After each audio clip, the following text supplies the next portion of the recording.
Chapter 18. The Invisible Man sleeps. Exhausted and wounded as the Invisible Man was, he refused to accept Kemp's word that his freedom should be respected. He examined the two windows of the bedroom, drew up the blinds, and opened the sashes to confirm Kemp's statement that a retreat by them would be possible. Outside, the night was very quiet and still, and the new moon was setting over the down. Then he examined the keys of the bedroom and the two dressing room doors to satisfy himself that these also could be made an assurance of freedom. Finally, he expressed himself satisfied. He stood on the hearth rug, and Kemp heard the sound of a yawn.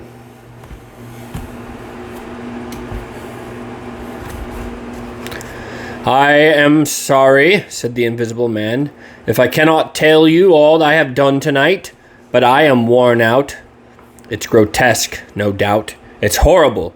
But believe me, Kemp, it is quite a possible thing. I have made a discovery.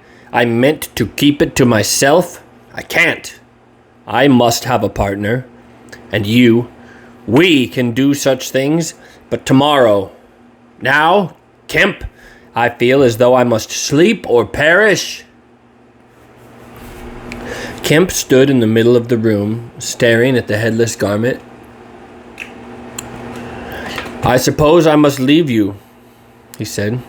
"It's incredible. 3 things happening like this, overturning all my preconceptions, would make me insane, but it's real. Is there anything more that I can get you?"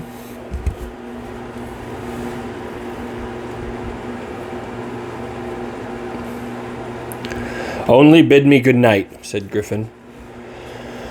"Good night," said Kemp, and shook an invisible hand. He walked sideways to the door. Suddenly, the dressing gown walked quickly towards him. "Understand me," said the dressing gown. "No attempts to hamper me or capture me or—" Kemp's face changed a little.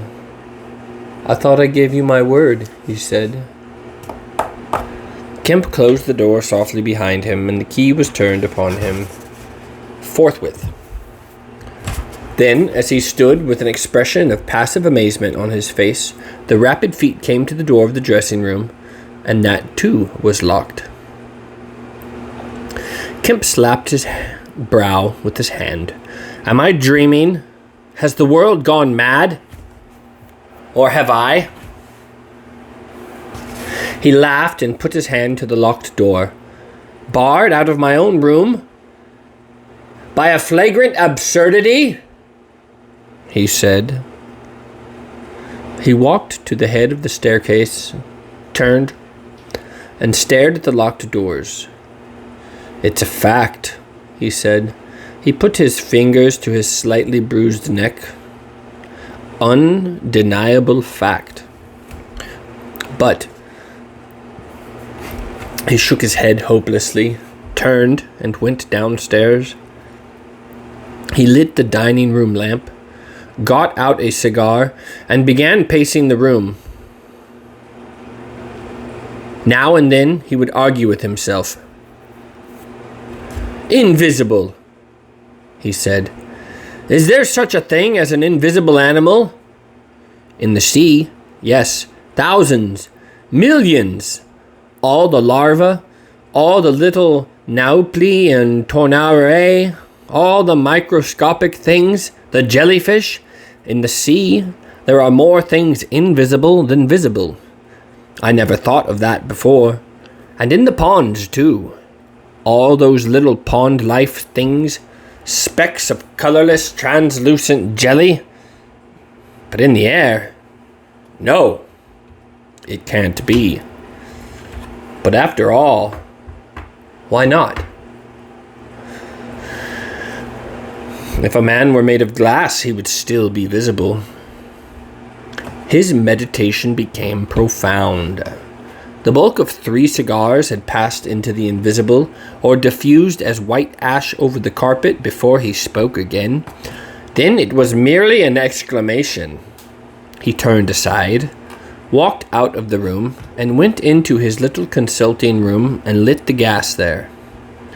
It was a little room, because Dr. Kemp did not live by practice, and in it were the day's newspapers. The morning's paper lay carelessly opened and thrown aside. He caught it up, turned it over, and read the account of a strange story from Ipping that the mariner at Port Stowe had spelt over so painfully to Mr. Marvel. Kemp read swiftly. "Wrapped up," said Kemp. "Disguised. Hiding it. No one seems to have been aware of his misfortune. What the devil is his game?" He dropped the paper, and his eyes went seeking. "Ah," he said, and caught up the St. James's Gazette, lying folded up as it arrived. "Now we shall get at the truth," said Dr. Kemp. He rent the paper open. A couple of columns confronted him. "An entire village in Sussex goes mad," was the heading. "Good heavens," said Kemp, reading eagerly an incredulous account of the events in Ipping the previous afternoon. That have already been described. Over the leaf, the report in the morning paper had been reprinted. He reread it. "Ran through the streets, striking right and left. Jaffers insensible. Mr. Huxter in great pain, still unable to describe what he saw. Painful humiliation. Vicar, woman, ill with terror. Windows smashed. This extraordinary story, probably a fabrication. Too good not to print. Cum grano." He dropped the paper and stared blankly in front of him. Probably a fabrication. He caught up the paper again and reread the whole business. But where does the tramp come in? Why the deuce was he chasing a tramp? He sat down abruptly on the surgical couch. "He's not only invisible," he said, "but he's mad. Homicidal." When dawn came to mingle its pallor with the lamplight and cigar smoke of the dining room, Kemp was still pacing up and down, trying to grasp the incredible. He was altogether too excited to sleep. His servants, descending sleepily, discovered him, and were inclined to think that overstudy had worked this ill on him. He gave them extraordinary but quite explicit instructions to lay breakfast for 2 in the Belvedere study, and then to confine themselves to the basement and ground floor. Then he continued to pace the dining room until the morning's paper came. That had much to say and little to tell, beyond the confirmation of the evening before, and a very badly written account of another remarkable tale from Port Burdock. This gave Kemp the essence of the happenings at the Jolly Cricketers and the name of Marvel. "He has made me keep with him 24 hours, Marvel testified. Certain minor facts were added to the Ipping story, notably the cutting of the village telegraph wire, but there was nothing to throw light on the connection between the invisible man and the tramp, for Mr. Marvel had supplied no information about the 3 books or the money with which he was lined. The incredulous tone had vanished, and a shoal of reporters and inquirers were already at work elaborating the matter. Kemp read every scrap of the report and sent his housemaid out to get every one of the morning papers she could.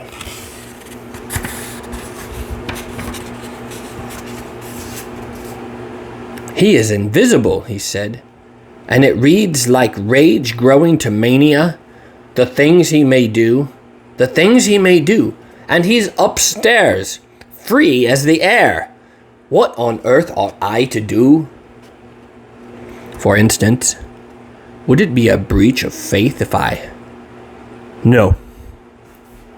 He went to a little untidy desk in the corner and began a note. He tore this up half-written and wrote another. He read it over and considered it.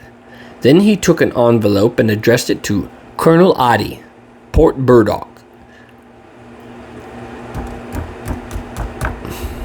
The Invisible Man awoke, even as Kemp was doing this. He awoke in an evil temper, and Kemp, alert for every sound, heard his pattering feet rush suddenly across the bedroom overhead.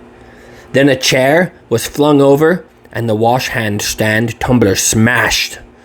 Kemp hurried upstairs and rapped eagerly.